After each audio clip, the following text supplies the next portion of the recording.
बिस्मिल्लाहिर्रहमानिर्रहीम अस्सलाम वालेकुम नाज़रीन। टर्किश डिफेंस इंडस्ट्री से मुतल्लिक तो आपको आए रोज खबरें देखने को मिल रही हैं और हम ये देख रहे हैं कि टर्किश डिफेंस इंडस्ट्री बहुत तेजी के साथ ग्रो कर रही है और आए दिन कोई नया ड्रोन या कोई और वेपन टर्किश डिफेंस इंडस्ट्री की जानिब से रिवील किया जाता है। लेकिन तुर्की अभी तक कोई भी लॉन्ग रेंज बैलिस्टिक मिसाइल बनाने के अंदर कामयाब नहीं हो सका। वैसे तो तुर्की की जानिब से कुछ अर्सा पहले 1 से 2 मिसाइल्स का टेस्ट किया गया, लेकिन वो मिसाइल लॉन्ग रेंज कैटेगरी के अंदर नहीं आते। आप उनको मीडियम कैटेगरी का मिसाइल कह सकते हैं। लेकिन तुर्की अब यह चाहता है कि बाकी ममालिक की तरह हमारे पास भी लॉन्ग रेंज बैलिस्टिक मिसाइल्स मौजूद हों और एक लॉन्ग रेंज बैलिस्टिक मिसाइल बनाने के लिए तुर्की ने पाकिस्तान से मदद मांग ली है। पाकिस्तान और तुर्की के दरमियान में जिस तरह का भाईचारा मौजूद है उसको देखते हुए पाकिस्तान ने भी तुर्की की मदद करने के लिए हाँ कर दी है। और सोर्सेज के मुताबिक एक खबर निकलकर सामने आई है कि टर्किश इंजीनियर्स और साइंटिस्ट की एक टीम बहुत जल्द पाकिस्तान का दौरा करेगी और यहाँ पर पाकिस्तान के साइंटिस्ट और इंजीनियर्स की टीम तुर्की से आने वाले वफद को बैलिस्टिक मिसाइल से मुतालिक इंफॉर्मेशन फराहम करेगी और उनको बकायदा यहाँ पर ट्रेनिंग भी दी जाएगी। उसके अलावा टर्किश साइंटिस्ट और इंजीनियर्स की टीम को इसलिए भी पाकिस्तान तलब किया गया क्योंकि तुर्की के अंदर मिसाइल बनाने से मुतालिक कोई भी इक्विपमेंट मौजूद नहीं है और जब वहां पर इक्विपमेंट ही मौजूद नहीं है तो पाकिस्तान के इंजीनियर तुर्की के अंदर कैसे उनकी टीम को ट्रेनिंग दे सकते हैं। इस वजह से उनको पाकिस्तान तलब किया गया है ताकि उनको मिसाइल्स और उसको बनाने वाले इक्विपमेंट से मुतालिक ट्रेनिंग दी जा सके। मेरे देखने में ये खबर दोनों ममालिक के लिए बहुत ज्यादा फायदेमंद है क्योंकि जब तक इस्लामी ममालिक आपस में एकजुट होकर नहीं रहेंगे तब तक कुफ्फार आपको अलग-अलग करके मारते रहेंगे। अगर आपने कुफ्फार का मुकाबला करना है तो पहले की तरह आपको एक बार फिर एकजुट होना पड़ेगा। अगर आप किसी एक टेक्नोलॉजी के ऊपर महारत रखते हैं तो आपको दूसरे मुल्क को वो टेक्नोलॉजी फराहम करनी पड़ेगी जिस तरह कुफ्फार करते हैं, क्योंकि अगर आप ऐसा नहीं करेंगे तो एक एक करके सारे इस्लामी ममालिक को कुफ्फार की जानिब से तबाह कर दिया जाएगा, जो कि हम होता हुआ देख रहे हैं। वैसे तो डिफेंस से रिलेटेड वीडियोस के अंदर मुझे ऐसी बातें नहीं करनी चाहिए, लेकिन जो हकीकत है हमें उसको तस्लीम करना पड़ेगा।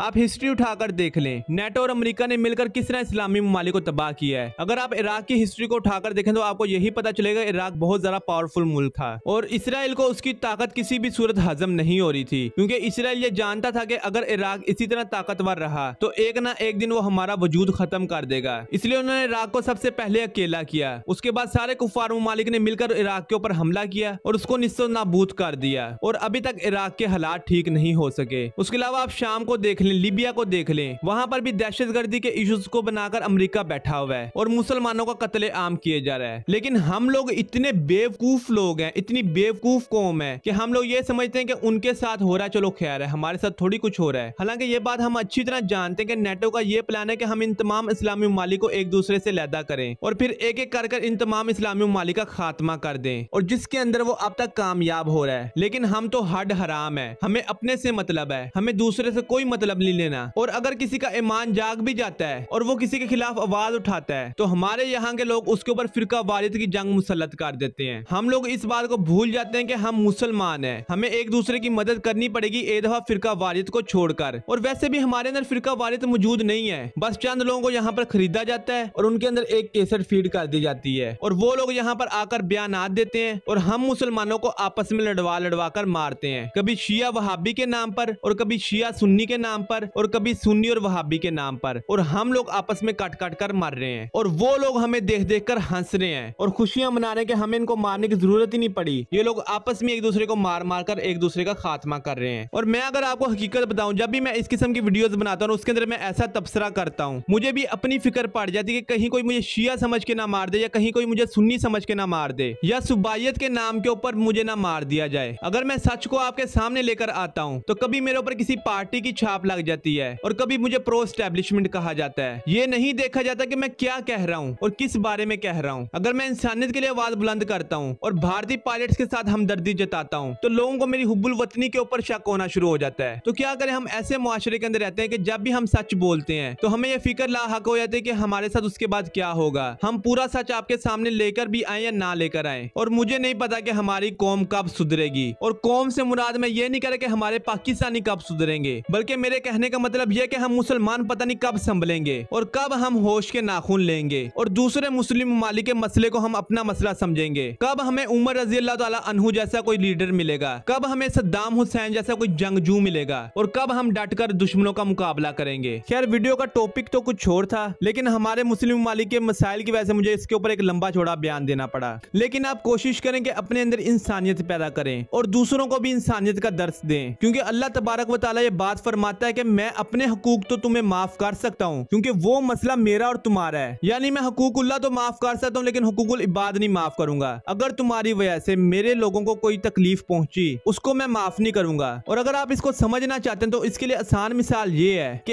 एक इंसान ने आपको तकलीफ पहुंचाई है तो उसको माफी आपसे मांगनी पड़ेगी। आप अगर उसको माफ करेंगे तभी उसकी माफी कबूल होगी। ये नहीं है कि मारा उसने आपको, वह तकलीफ आपको पहुंचाई है और वो जाकर आपके अब्बू जान से माफी मांगना शुरू कर दे या आपके किसी रिश्तेदार से माफी का तलबगार हो। इसीलिए अल्लाह ने फरमाया कि मेरे मामलात को तो मैं देख लूंगा और तुम मेरे लोग हो, मैं तो तुम्हें माफ कर दूंगा, लेकिन जो मेरे बनाए हुए इंसानों का तुमने दिल दुखाया है उसको मैं नहीं माफ कर सकता। उसको तो वो खुद माफ कर सकते हैं। और हम मुसलमान हैं, हमें तमाम आसमानी किताबों के अंदर यही कहा गया कि अमन के साथ चलो, अमन को पसंद करो। और हम मुसलमान हैं, हमारा मजहब हमें अमन सिखाता है, लेकिन उसके साथ साथ हमें यह भी दर्श देता है कि तुम्हारे घर में चाहे कुछ खाने को हो या ना हो, तुम्हारे घर में तलवार जरूर मौजूद हो ताकि तुम्हारे दुश्मन के ऊपर तुम्हारी वजह से हैबत तारी रहे। लेकिन इसका मतलब ये नहीं कि आप किसी के ऊपर बिला वजह जंग मुसल्लत कर दो। जब आपको जरूरत पड़े तो आपके पास जो हथियार पड़ा है आप उसको दुश्मन के खिलाफ इस्तेमाल करो। खैर, मैंने एक छोटी सी खबर के ऊपर एक लंबा चौड़ा लेक्चर तो दे दिया और यही सोच कर दिया कि शायद मेरी बातों की वजह से कोई एक इंसान सुधर जाए, मुझे चाहे उसका जितना मर्जी नुकसान हो। कोशिश करें इंसानियत को फॉलो करें क्योंकि इंसानियत ही हमारा मजहब है। हमारे मजहब के अंदर सिखाई अमल और इंसानियत गया है। आगे आपके ऊपर डिपेंड करता है कि आप इस पैगाम को किस तरह लेते हैं। खैर, ये थी आज की वीडियो पसंद आई तो वीडियो कर दें लाइक। मिलते हैं अगली वीडियो के अंदर, तब तक के लिए अल्लाह हाफिज।